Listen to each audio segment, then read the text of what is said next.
Salut à toutes et à tous et bienvenue pour une nouvelle vidéo de Blender France consacrée cette fois-ci aux méthodes de sélection dans Blender. Alors c'est un tutoriel qui s'adresse principalement aux utilisateurs débutants voire intermédiaires, mais j'espère que vous pourrez trouver, quel que soit votre niveau, quelques astuces qui vous permettront de gagner du temps et surtout d'améliorer vos méthodes de sélection dans Blender. Alors nous allons commencer immédiatement et vous voyez que ici j'ai une scène dans Blender avec quelques objets simples, basiques, un cube, un cône et puis une sphère. Alors nous sommes actuellement en mode objet, vous pouvez le voir ici en bas, et pour sélectionner un objet, il suffit d'effectuer un clic droit dessus. Donc jusqu'ici, rien de bien compliqué. Si vous êtes débutant, eh bien c'est l'occasion d'apprendre. Si vous êtes un peu plus avancé, vous savez probablement déjà tout ça. Si vous voulez effectuer une sélection multiple, c'est-à-dire sélectionner plusieurs objets à la fois, il va falloir appuyer sur la touche Shift avant de réeffectuer un clic droit sur un objet. Alors, vous pouvez remarquer que dès qu'un objet est sélectionné, il est entouré d'un halo ou d'un pourtour orange. Et lorsqu'on sélectionne plusieurs objets, eh bien, la couleur de ce halo change. Le plus foncé est l'objet sélectionné en premier, et le plus clair est l'objet sélectionné en dernier. Donc vous voyez qu'ici il y a comme un espèce de dégradé en ce qui concerne les halos orange du plus foncé au plus clair. Si vous souhaitez enlever un objet d'une sélection, eh bien vous pouvez toujours appuyer sur Shift et le désélectionner. Hop, pardon, hop, je vais le désélectionner en appuyant sur Shift. Voilà. Donc ici je me retrouve avec seulement deux objets sélectionnés. Bien, une fois que vous savez ça, vous avez déjà les bases de la sélection en mode objet.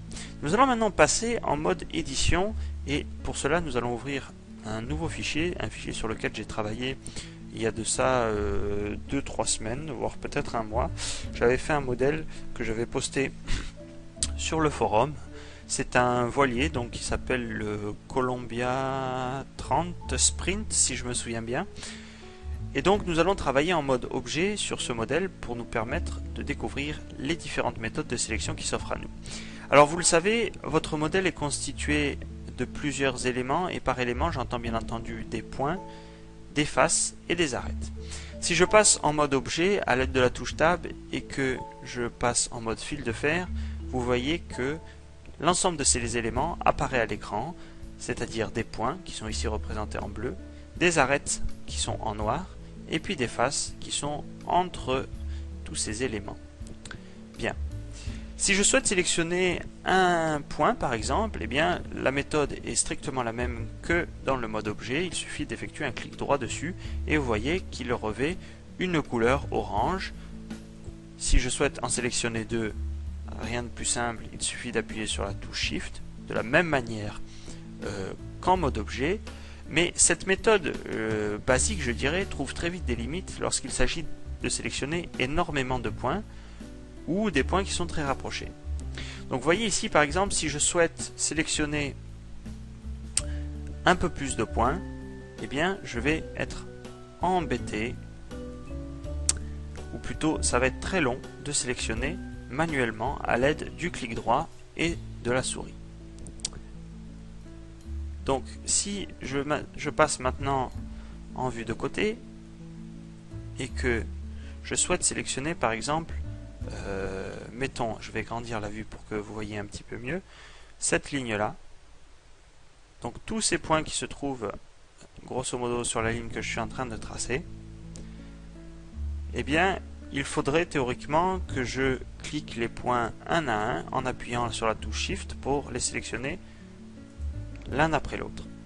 Cette méthode est très lente et elle peut générer des erreurs, en particulier quand les points sont rapprochés.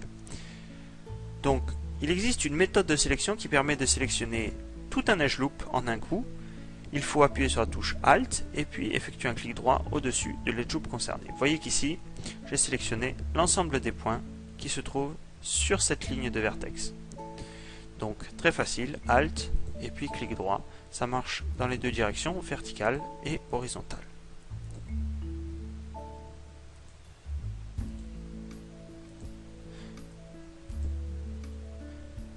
Voilà. Cette méthode fonctionne bien entendu pour les points, mais elle fonctionne également pour les autres types de sélection, à savoir les faces,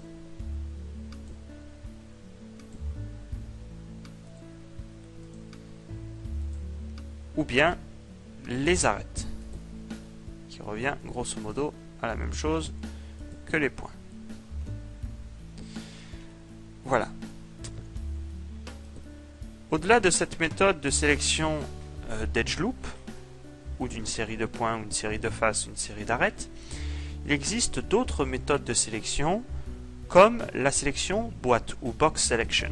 Alors pour vous souvenir du raccourci clavier, il suffit de penser à boîte ou box, c'est un B, et donc c'est à l'aide de la touche B que nous allons pouvoir sélectionner nos points.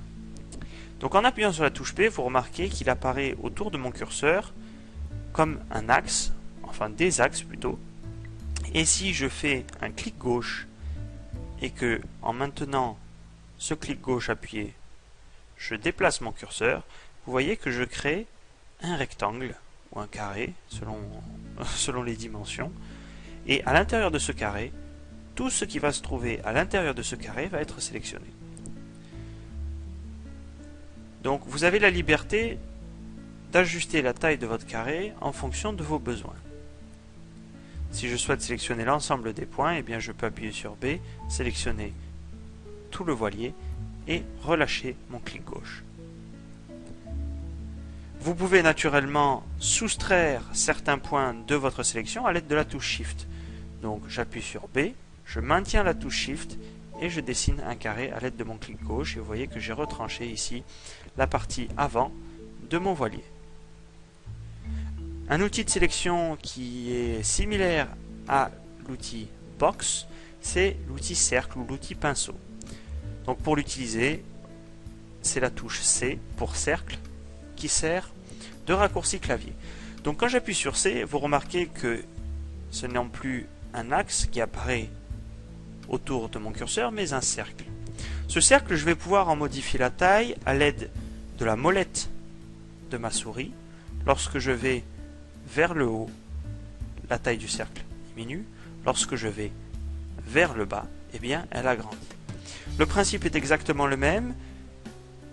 Tout ce qui va se trouver à l'intérieur de votre cercle va être sélectionné lorsque vous allez appuyer sur le clic gauche de votre souris. Donc si je veux, par exemple, sélectionner la poupe de mon navire, eh bien, je vais cliquer ici et vous voyez que l'ensemble des points que j'ai sélectionnés, eh bien, c'est colorié en orange. Voilà. Vous avez la possibilité également avec cet outil de peindre votre sélection, c'est-à-dire en gardant appuyé la touche, le bouton gauche de votre souris, vous avez la possibilité de peindre, de repasser sur les points pour peindre une sélection de votre choix. Donc ça c'est très pratique quand vous avez des sélections particulières à faire. Vous pouvez naturellement retrancher à votre sélection à l'aide de la touche Shift. Voilà. Et puis, vous pouvez bien entendu modifier la taille de votre cercle, je l'ai déjà mentionné. Alors, une autre petite astuce pour cette méthode de sélection cercle, sachez que lorsque vous sélectionnez, par exemple, mettons je sélectionne ces points-ci, eh bien je ne vais pas pouvoir effectuer d'opérations, extruder, déplacer, pivoter, etc., tant que j'aurai ce cercle autour de ma souris. Donc lorsque vous avez fini votre sélection, il faut appuyer sur Échappe pour pouvoir effectuer des modifications sur vos points. Si vous avez toujours votre cercle, eh bien, quelle que soit la touche que vous pressiez, vous ne pourrez pas faire d'opération. Donc c'est une chose qu'il faut garder à l'esprit. Et enfin, dernière méthode de sélection qui est très pratique et que j'utilise énormément, je l'ai découvert assez récemment d'ailleurs, c'est l'outil Lasso. Alors, pour utiliser cette sélection, il faut maintenir la touche CTRL et puis appuyer sur le clic gauche de votre souris en le maintenant, dessinant. Il faut dessiner une forme de votre choix pour votre sélection. Alors c'est un outil qui est très rapide à utiliser puisque il n'y a pas besoin de dessiner un cercle ou de se préoccuper de la taille d'un carré. Vous pouvez vraiment faire des formes à loisir pour des sélections très précises et très rapides.